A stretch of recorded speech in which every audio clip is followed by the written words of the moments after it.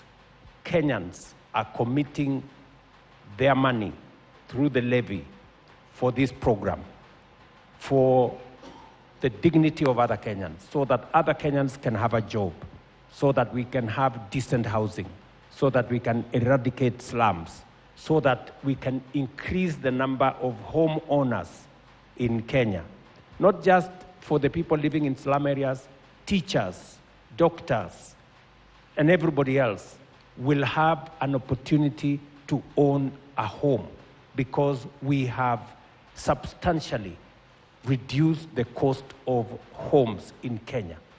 Our plan is to create minimum at least 2-3 million homeowners in the short term so that we can have a country where everybody believes they own something and they are part of that ecosystem. So I want to give you my assurance, Stanley, as I do all the other workers in the construction site, and as I do to every Kenyan who is contributing their money to the housing levy, I want to assure you that I will do whatever it takes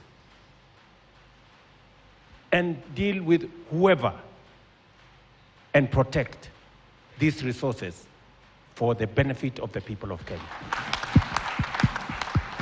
That I will do. And I want to give a warning right from here, listening to Stanley. Please, anybody involved in this program, if you just step offline, it's not going to be business as usual. So integrity, integrity, integrity it is. This program must be corruption-free. We have agreed on everything. We have even agreed on the quantities. We have agreed on the costs. Unlike in the past, when costs move from here to there and ran all over the place, Hinga, you know, we already agreed how much it's going to cost. Yes, we did. And there will be no escalations and there will be no issues. So Stanley and all the other Kenyans, we've listened to you. Integrity is going to be front, back, center, left, right, to make sure that this program succeeds. Thank you. Asante sana. Thank you so much, Your Excellency. Your Excellency, affordable housing is not synonymous to poor quality.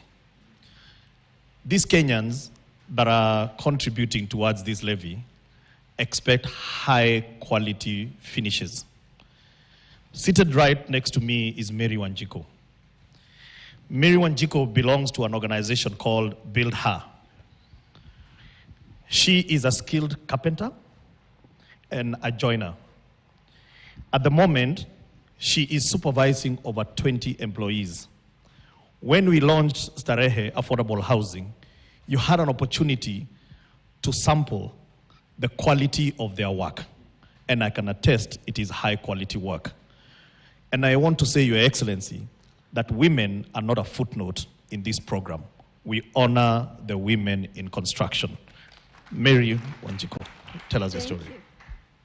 Your Excellency, thank you for the opportunity. Kwa majina naitwa Mary. Na nimekuwa alumni wa Build Her over 3 years experience. Nimeingia kwa hii sekta ya ujenzi baada ya kugraduate from Build Her. Nimefanya kazi tofauti mingi sana za site. Tumekuwa tukipitia a lot of challenges. Tumekuwa tukipitia sexual harassment, tumekuwa tukiwa discriminated na kuwa pia underrated. Na hivi karibuni tumeona vitu zimeanza kubadilika pole pole, na tumeona wanawake wengi wameanza kuingilia kwa hizi sekta. Tuko na engineers, tuko na architects, na kwa muhimu sana kwangu tuko na skilled artisan kama welders, painters, carpenters ambao wako ndani na tunafurahia sana. So mimi niruhusu kidogo ni wape jani yangu. Nilianza kazi ya kuandikwa kwa hizo sekta za ujenzi, nikafika mahali nikafungua my own workshop for a period of 1.5 years. But mambo ikakuwa ngumu kwa sababu nilikuwa na watoto high school. Inanirudisha nyuma kidogo kwa sababu watoto walikuwa wanafukuzwa shule nini, nikaopt kutafuta kazi. Nimefanya kazi kwa muda wa miezi 6. And in the period of 6 months, nilikuwa nafanya kama maintenance and repair officer. But last week, on Saturday, 3 days back, I was promoted to a technical coordinator. So, si rahisi, na try pia ku pass this information kwa wanawake wote ambao mko hapa. Si rahisi na si ati hatuwezi. Sisi wanawake tunaweza, na tunataka Your Excellency utujaribu kwa hii miradi ambayo ni ya ujenzi. Tuweke kama mafundi, si kama watu wa mkono, watu wa kubeba maji, but kama mafundi, na to prove the nation that we can and we are capable. Kwa sababu si wanaume wengi ambao wanaamini ya kwamba wanawake wanaweza. Si wanawake tunaweza? Asante. Asante sana Mary. So, katika program ya Build Her, mnapatiwa training. Yes. Alafu mnakuwa skilled, alafu so kwa mjengo saa hizi bado mnaona kama kuna ubaguzi vile unasema mnakuwa rated, mnakuwa discriminated, alafu kuna shida ya sexual harassment. Ungependa tufanye nini tofauti ndio tuweze kuhakikisha kwamba kina mama ambao ni 50% wa wananchi wetu wa Kenya, lakini ukienda pale kwa site ni 10%, ama wakizidi sana 15-20%, 80% ni wanaume. Lakini Kenya ni 50% wa mama na wanaume. Ungeona tunaweza kufanya nini tofauti ama zaidi ndio tuweze kuchangia kina mama pia kupata riziki kupitia kazi hii ya affordable housing ama ya housing kwa jumla? Okay.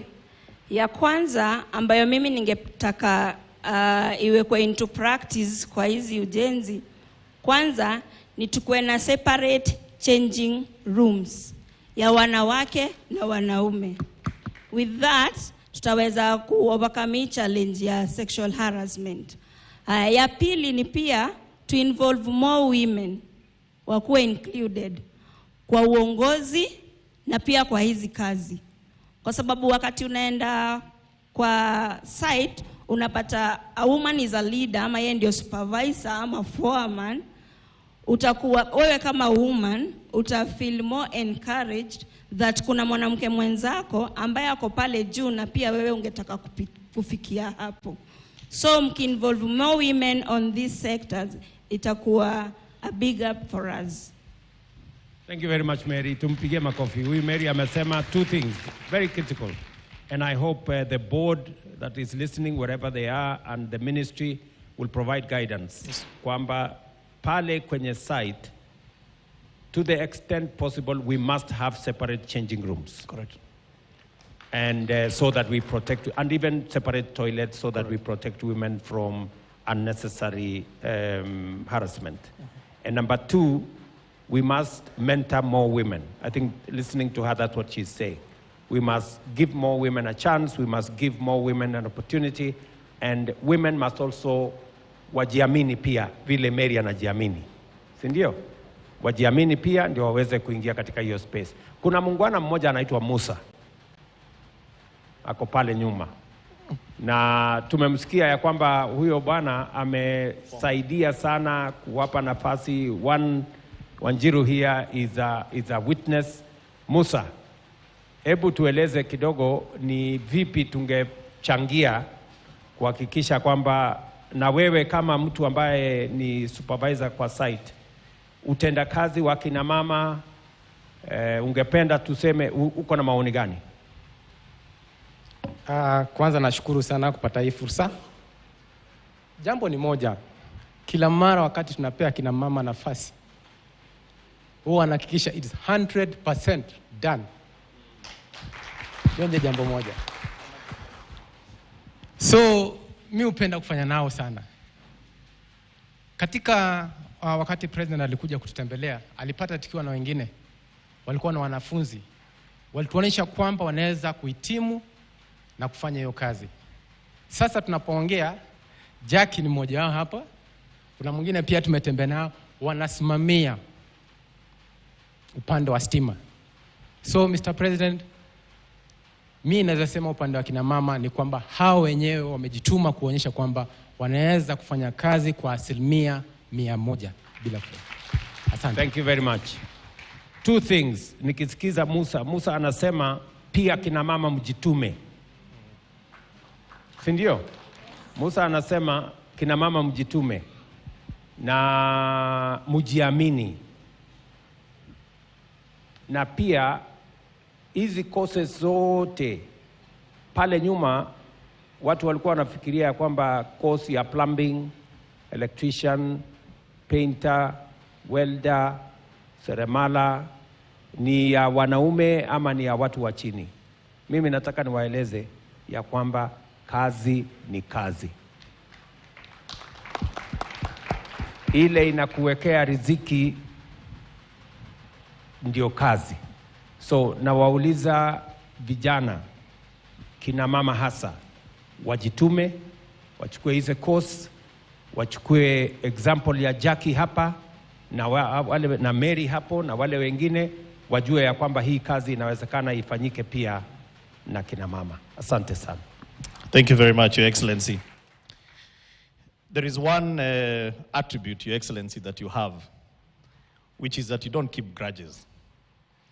And irrespective of what people did and said to you, you have put that in the past. There is a young man who has become your ambassador for affordable housing program in the universities. I will let him speak for himself. Anthony Manyara.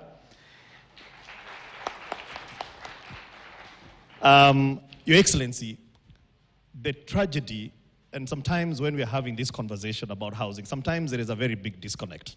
Because sometimes we ask ourselves, do we all live in this country? Today, majority of our students live in slums. They live in slums to go to the universities, and they are facing all manner of challenges. A lot of illicit drugs and so on and so forth. So because of this program, one of the things that our committees have instituted is what is called institutional housing, we will now build many more student hostels so that students can live in campus, study in campus, and in dignity. Anthony Manyara, over to you. Thank you so much. Mheshimiwa Rais, my name is Anthony Manyara. I'm the president for Kenya University Students Organization, KUSO. I'm also the president of East African Students Union. That is the umbrella body for all university students across East Africa.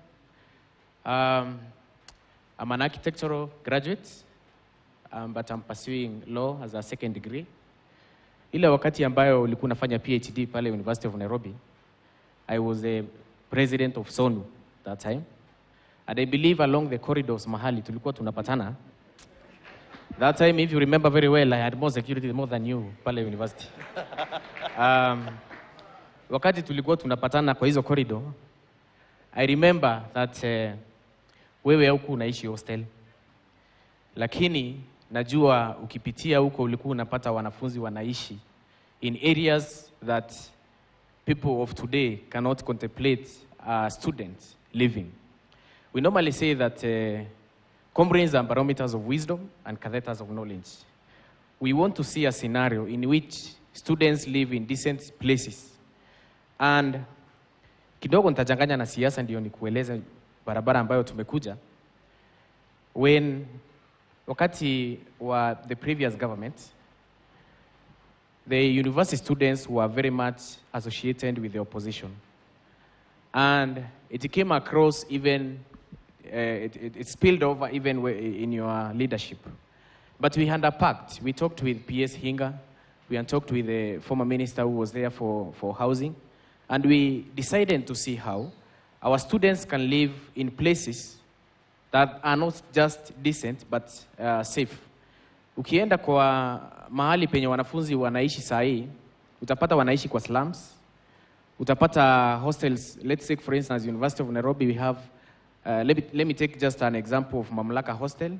Ukienda pale mahali wanafunzi wanaishi, still the spaces are too small. And some universities, the issues are even worse. What are the risks that we see subjected to students when they live outside the universities? We see issues of rape. We see a lot of killings. Kuna wanafunzi wanaibiwa bags zao. All these issues that are associated with this matter led us, because I remember when I was living in mlengo ingine ya siasa, but wakati PS Hinga alinipigia simu, akaniambia president amesema instead ya kushinda mmefunga barabara, kufanya maandamano sijui nini, kuja tuone namna gani tunatafutia wanafunzi nini nafasi. I remember very well, Mr. President, that when we talked with PS Hinga and they decided to appoint me as the ambassador for affordable housing plan, that time we were doing the public participation for finance bill, and after realizing the kind of changes we can make an agreement between the Kenya University Students Organization? We see how students can be incorporated, leveraging on the affordable housing plan. We have affordable student accommodation. Juzi, because tumeanza kufanya tours, nimeenda pale Kisii University, for instance, nikapata ya kwamba kuna groundbreaking. Wanafunzi kama walikuwa na hostels 600, because they are around 600 thereabouts. And they want to increase them to a number of more than 3,500. That tells you very many students who are housed outside will be able to be accommodated inside. That is a big impact going forward. Thank you. Asante sana, Anthony, and thank you very much for working with us. Kwa sababu hii program ni program ambayo, when we talk about affordable housing, it cuts across. Part of what this program is going to deliver is student accommodation that is affordable. Our students today live in very difficult circumstances.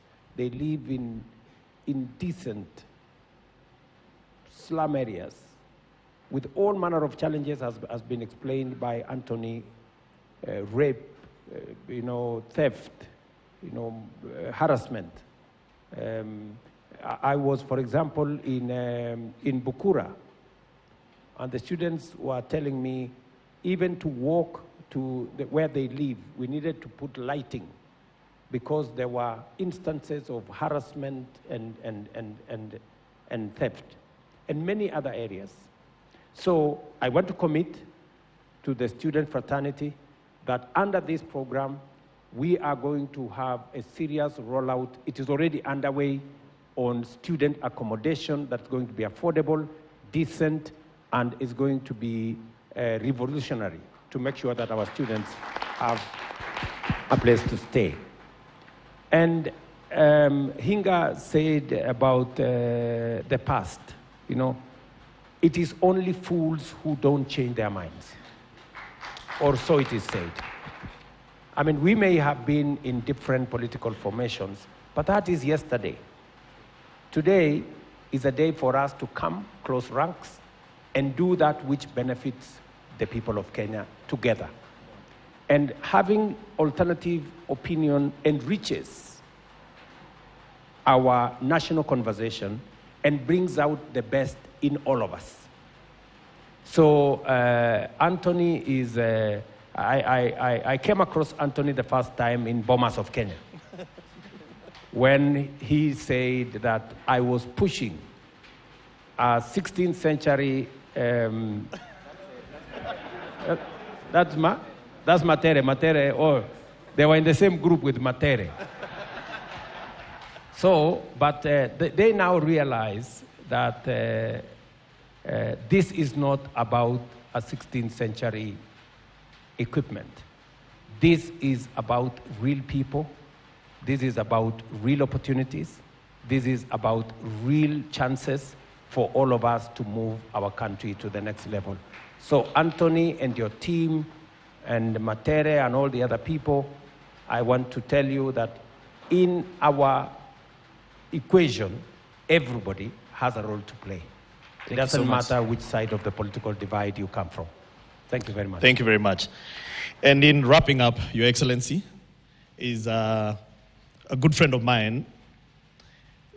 In the year 2018, when we did Park Road development, we said that this affordable housing program, Your Excellency, is not about four walls and a roof.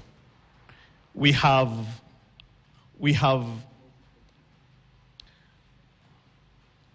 okay. Sawa.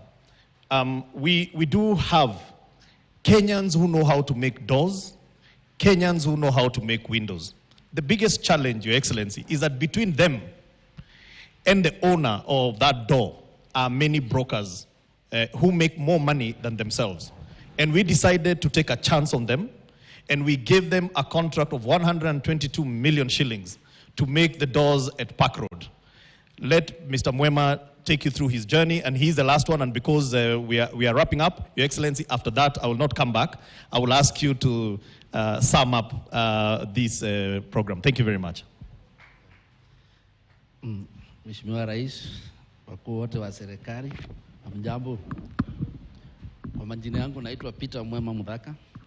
Lingana vile PS Inga amesema, sisi tulikuwa watu wa chini, tulitafutwa tukiwa kule Kariobangi. Na tukaambiwa tuko na contract hapa Park Road. Wakati huu hatukuwa tunaweza kujua vile tunaweza kunegotiate mambo ya contracts. But serikali ikatuambia tuende tuongee na contractor because already contract ilikuwa chapatiano. Contractor before hakuwa anataka kufanya na jinsi sana, lakini baadaye alikumbali na akawa mzuri sana. As we right now we are talking here. Tulifanya miaka mitatu. I remember one time kulikuwa na shinda kwa site. So we had to go home. Tumeambiwa tumeshindwa na kazi. Because wale wa mjeji watupokonye kazi. Wana BS that time, wana BS Inga alikuja kwa site na tukaitwa kamiti yangu, tukashtakiwa ile makosa tunafanya, lakini tuliwaambia hatujui, lakini wakati ilipika wanjanje kuamua wana BS, tulisema sasa anatuambia tutoke, lakini aliongea kitu ambao itatoka kwa roho yangu. na nikampenda sana. Aliwaambia contractor hivi, hatukatai maneno yote, hata nyinyi kwenu mlifundishwa kazi. Lakini nawaambia kitu moja, hata mlete hiyo milango mzuri anji kutoka China, kutoka wapi, hatutaichukua. Free for nothing hatuitaki. Hawa ndio mtafanya kazi nao. That day mchina, nakumbuka contractor alipigia simu saa 6 usiku akaniambia ngurubu yako tukutane saa 12 kwa site. Na akapanilika. Ile training tulipewa na mchina pale ya kufanya usiku na mchana, wengine hatukuwa tunajua mambo mingi. Naweza kusema after hiyo contract tulifanya kitu ya maajabu. Wakati rais uliingia na tukaona, because tulikuwa tumeonja hiyo pesa kabla handshake ingia ikasimama. Sasa tukasema sasa kazi imepotea tena, because tulionja hiyo tamu, ni mzuri ukweli. Tukawa hiyo pesa hatuna, tunataka kujenga na hakuna site. Wakati uliingia tuliona maajabu, ukitangaza kama nyumba zikanjengwa. Na kwa vile wale wanjui kama kazi ni mzuri, wakati ulitangaza ya kwanza tulifurahia sana, na tukaandikia PS barua tukamwambia tumejipanga, na akatuambia sasa si hapa Nairobi peke yake, lazima hii ujumbe yote mlifanywa pale iende Kenya mzima mahali kuna njengwa. Actually tulifanya hivyo mzuri sana. Anda Musea under entry iridhaa wa Musea ndio anafeti mafundi wote, makapenda ndio anatupatia.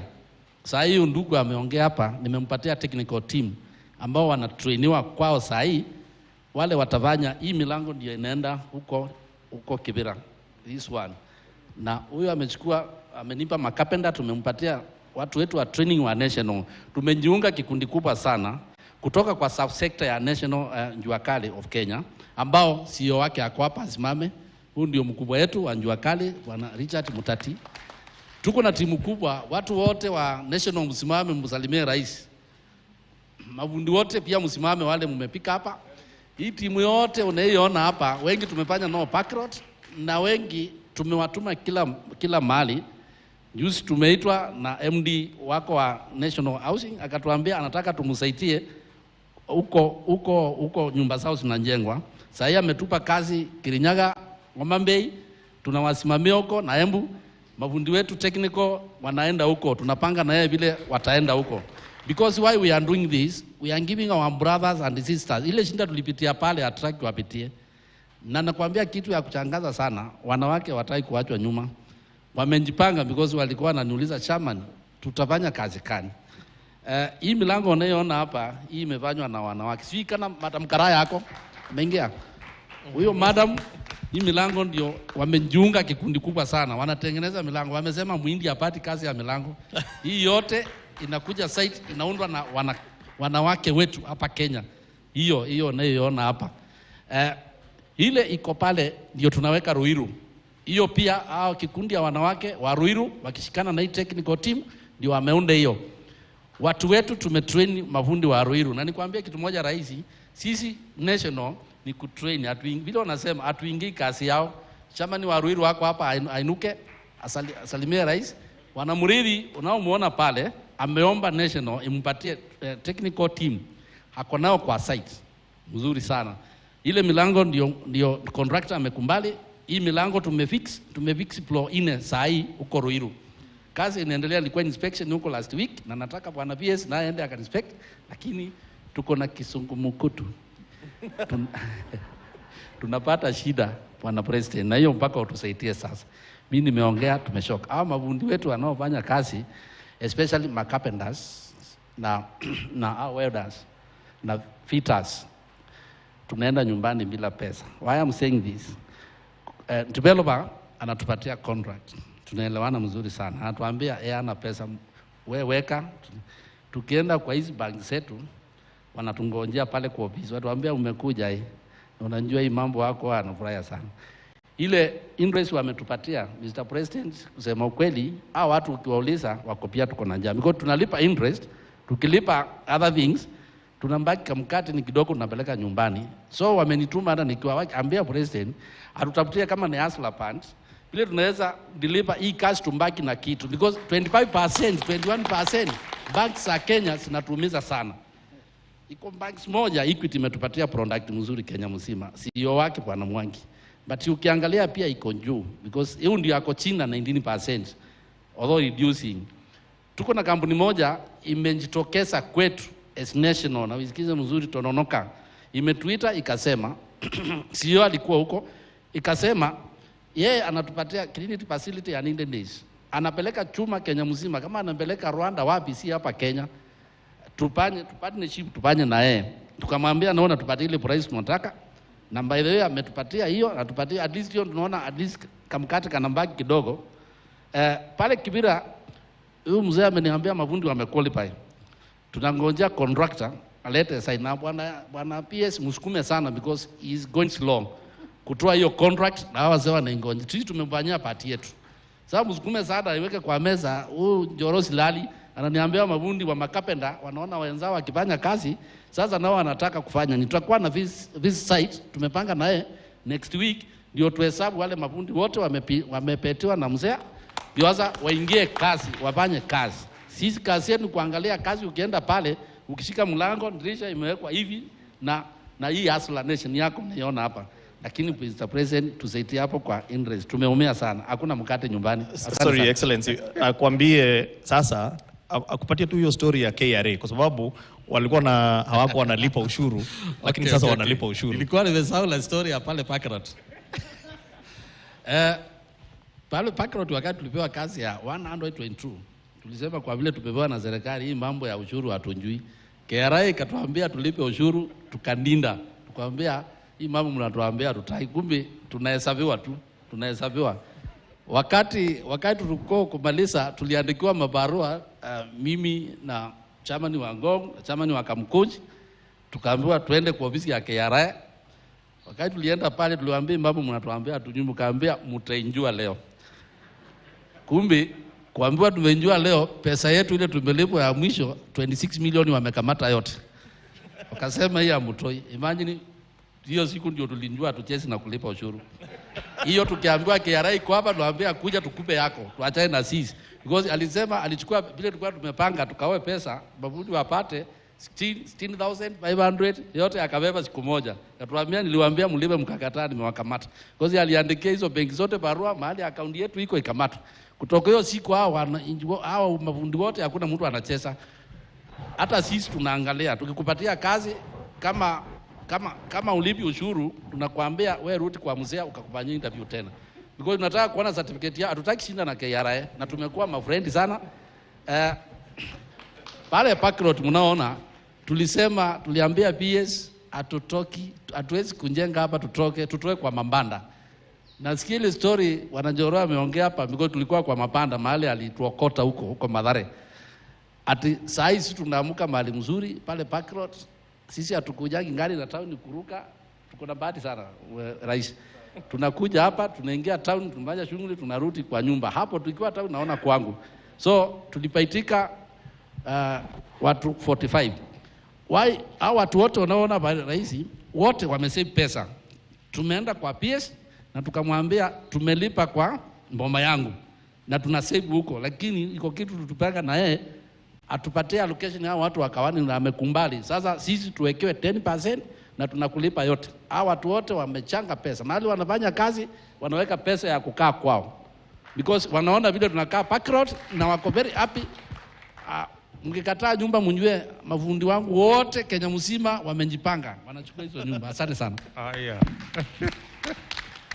Sawa bwana Mwema. Mambo tu mawili ambayo ningetaka. Pale mbeleni utendakazi wenu ulikuwa na matatizo.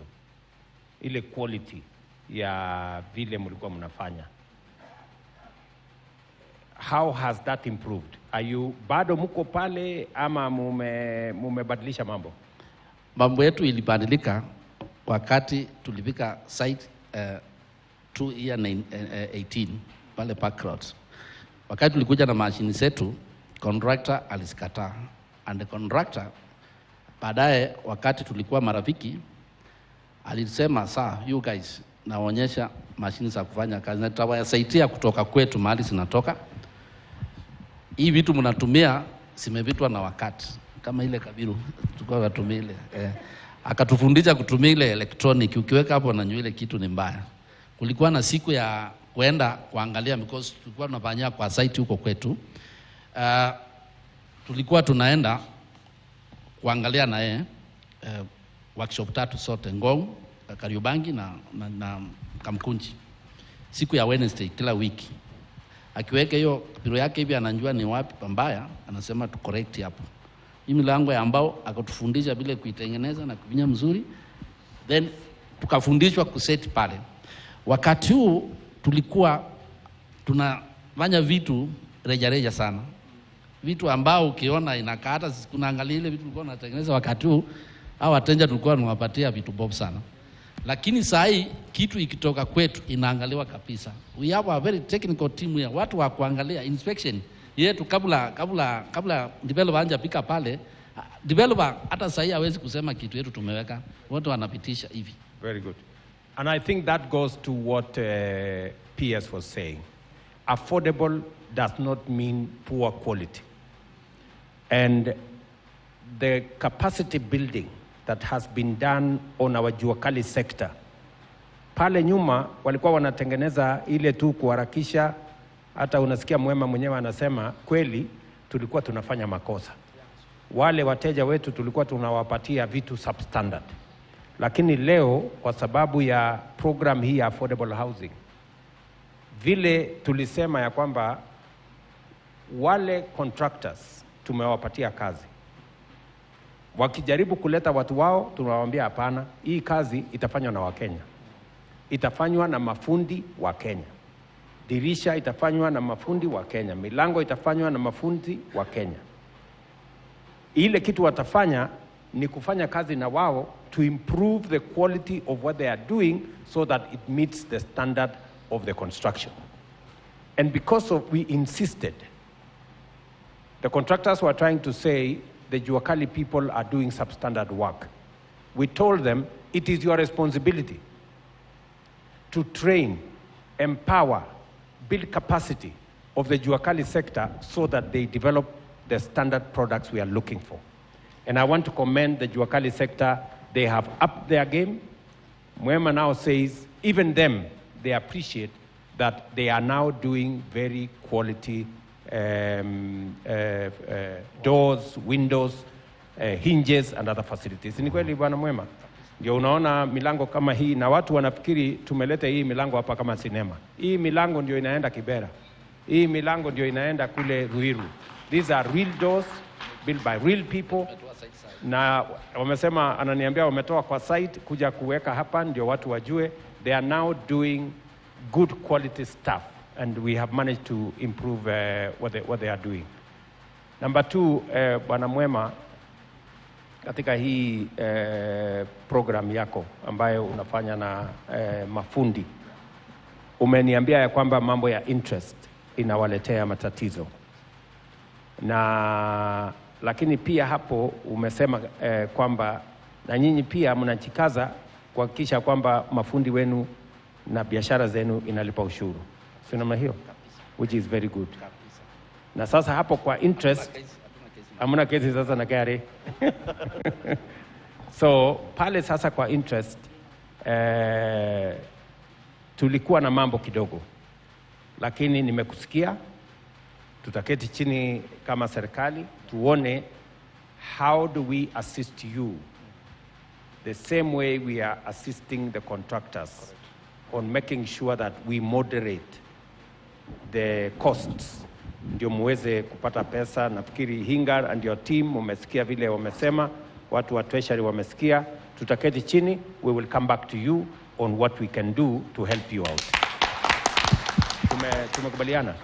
Lakini overall, mimi nikisikia vile tunaongea hapa, mambo muhimu imejadiliwa. Hapa tunaongea kila mmoja wetu achangie katika kubadilisha Kenya. Either kupitia kwa ushuru, kupitia kwa levies and whatever we are doing. Nimesikia hapa, we are improving the quality of what we are doing. We are building the capacity of our what we call Juakali, yet actually it is our manufacturing sector. Those who manufacture our doors, those who manufacture our windows, those who are involved in construction equipment, making steel, making cement, making all the other products.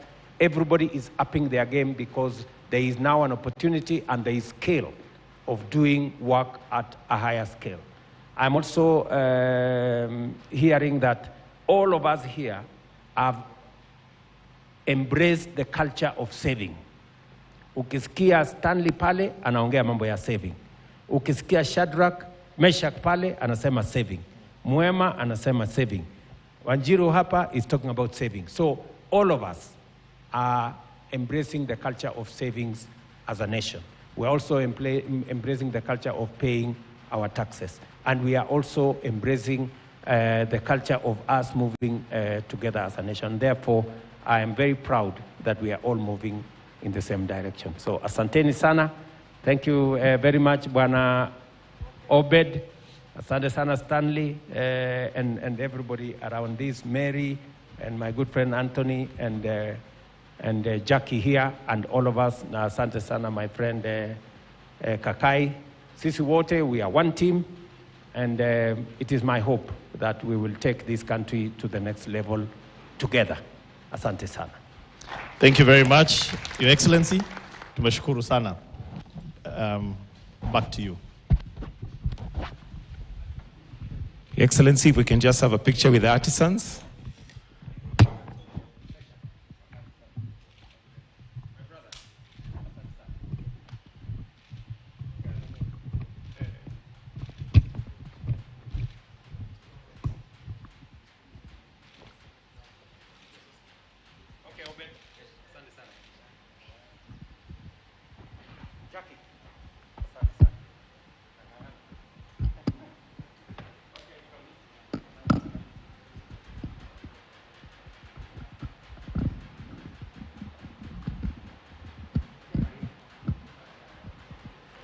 Your Excellency, maybe just to stand in the middle for a picture with artisans, or maybe we can step forward, just step forward a little bit.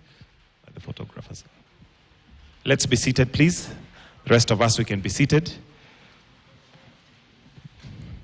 Then also we'll have PS and Waziri join in the next picture after this one. And after that, we wind up. Waziri and PS, kindly, if you can join in this picture.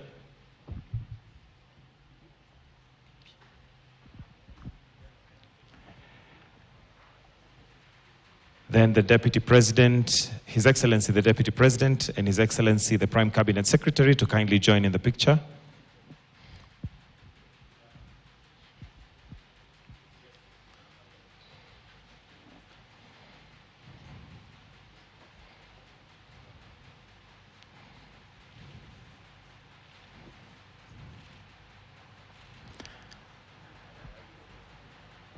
Are we good?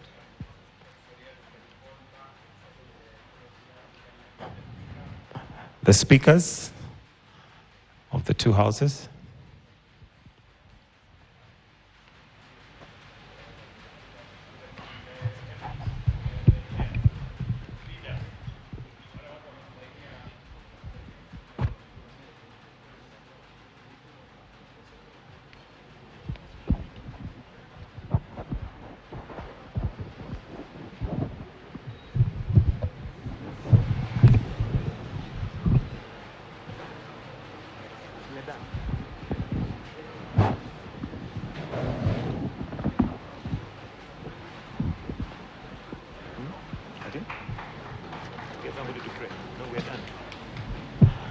And with that, Your Excellency, we have come to the end of this session.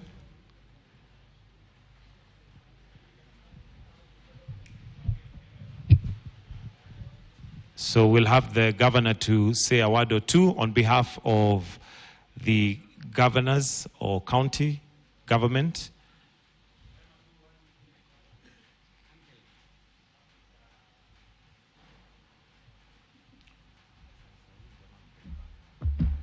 Thank you.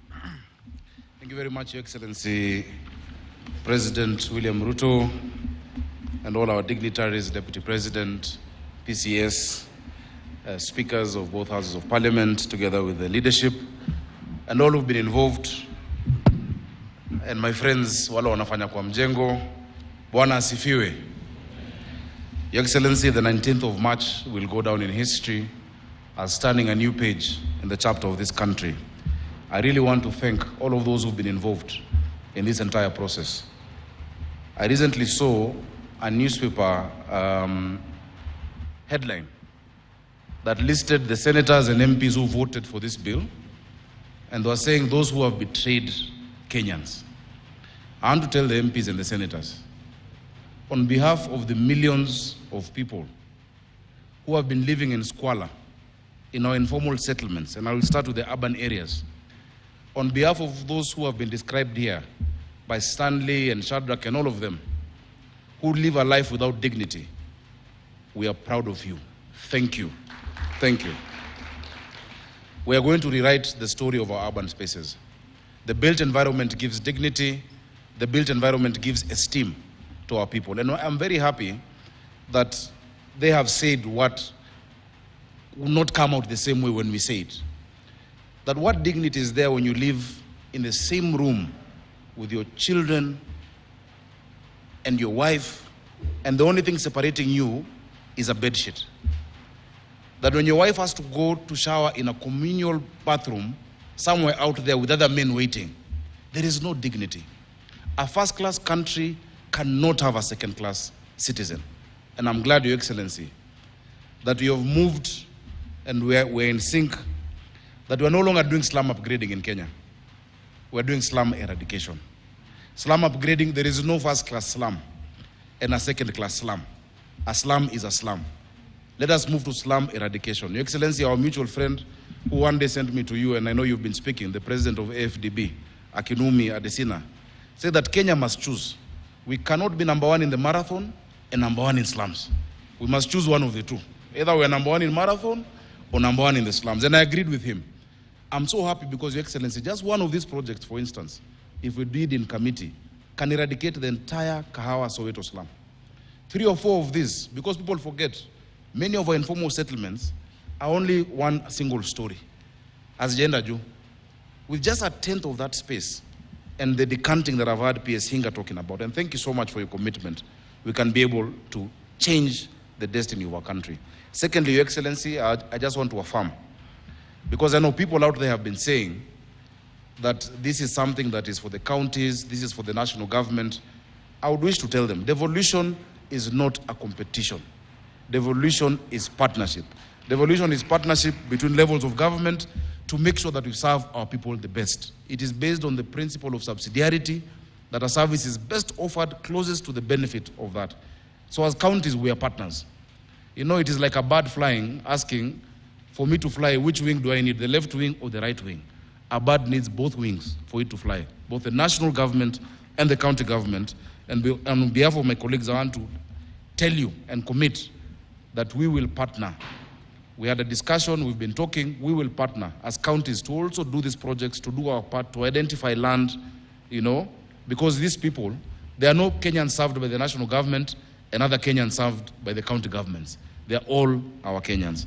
Your Excellency, as I go towards conclusion, on the 7th of June 2023, you said something profound. On the 7th of June 2023, we had the National Prayer Breakfast. And the speaker that day gave a story of empathy. And he said that if you feel pain, it is because you're alive. If I pinch you, if you get hurt and you feel pain, it is because you're alive. But if you feel somebody else's pain, it is because you're a human being. Your Excellency, thank you for feeling the pain of millions of our people in our cities, even in our rural areas, who have no hope, who are living lives of squalor. And I pray that this will be the beginning of the end of that story. As my friend has said, kuitwa kitongoji au makanda itaisha na kutakuwa na majina ya baraka katika maeneo yetu. As a county, we are working together with the PS and with the ministry, our county aggregation industrial park, because Nairobi ni shamba ya mawe, hatuna matunda na mboga na kahawa. Our product is this, Your Excellency. Our Kaipi in Nairobi is metalwork and woodwork industry.